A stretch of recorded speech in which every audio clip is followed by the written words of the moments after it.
میں ایک دفعہ تہجد پڑھ رہا تھا تو فون میرا کھلا ہوا تھا، بند کرنا یاد نہ رہا۔ تو جب میں نماز سے فارغ ہوا تو میں نے دیکھا ایک نمبر سے 80 کالیں آئی ہوئی تھیں، 80 دفعہ ایک ہی نمبر نے۔ اس وقت ہوتے تھے موبائل جس میں آ جاتا تھا ایک دفعہ، 2 دفعہ، 3 دفعہ، 4 دفعہ، 80 دفعہ اس میں کال ایک ہی نمبر سے تھی۔ میں رات کو سویا ہوا تھا، کوئی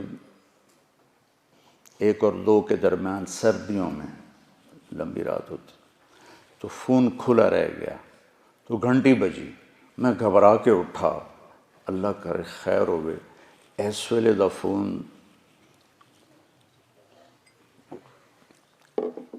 یا اللہ کوئی خیر دی خبر سنا، کوئی بری خبر نہ سنا۔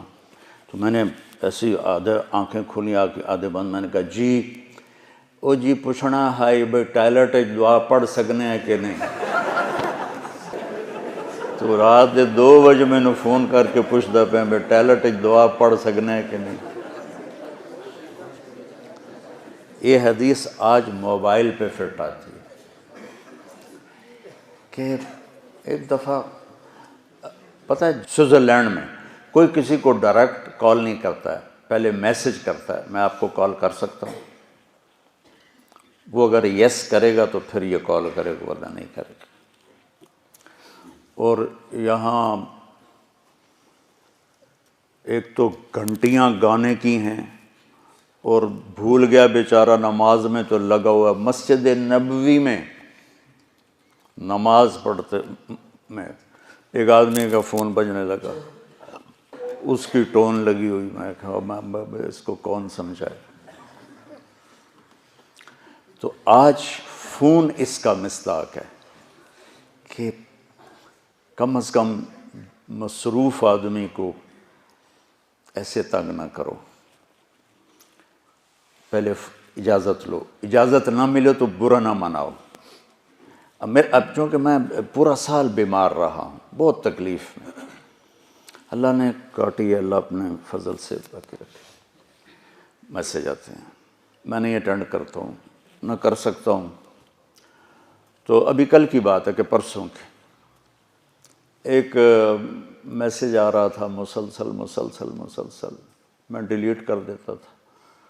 تو وہ کوئی لڑکی تھی غالباً، انہوں نے کہا اگر میں کسی مالدار کی بیٹی ہوتی پھر تو تم بڑی جلدی میرا فون اٹھا لیتے، پھر آگے سے اس طرح کی اخلاق سے گری ہوئی باتیں کرتے۔ اور جو کوئی کسی لڑکے کا نہ اٹھاؤ، غریب جو ہوتا وزیر اعلیٰ تو بھاگ کے میرا فون اٹھاتا۔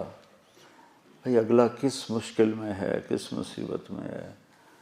اس سارے سال میں زیادہ میں نے بیٹھ کے نماز پڑھی، سارے سال میں فرائض بھی بیٹھ کے پڑھے ہیں، کھڑا ہوا جاتا ہی نہیں تھا۔ تو اس موبائل نے ہماری زندگی کو بہت زیادہ ڈسٹرب کیا ہے۔ کوئی فون نہیں اٹھاتا تو بدگمانیاں، کس قدر خوبصورت بتایا گیا کہ دروازے پر جا کر بھی کہا جائے بھی نہیں مل سکتے تو گالیاں دیتے ہوئے واپس جاتے ہیں۔ فرجعوا، قرآن میں آتا ہے نا، هو ازکیٰ لکم،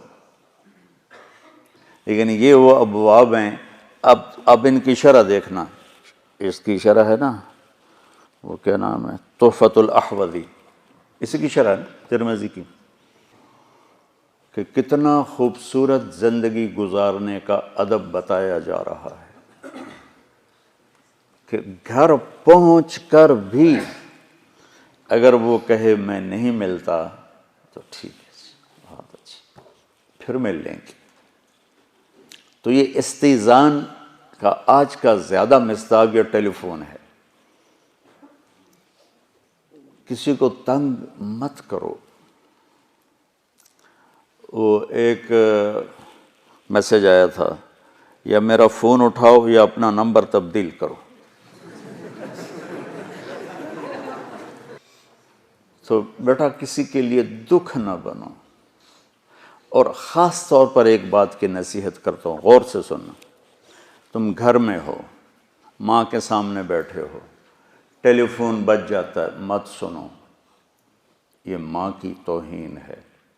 باپ کے سامنے بیٹھے ہو، تمہارا فون بجتا ہے، مت سنو، یہ باپ کی توہین ہے۔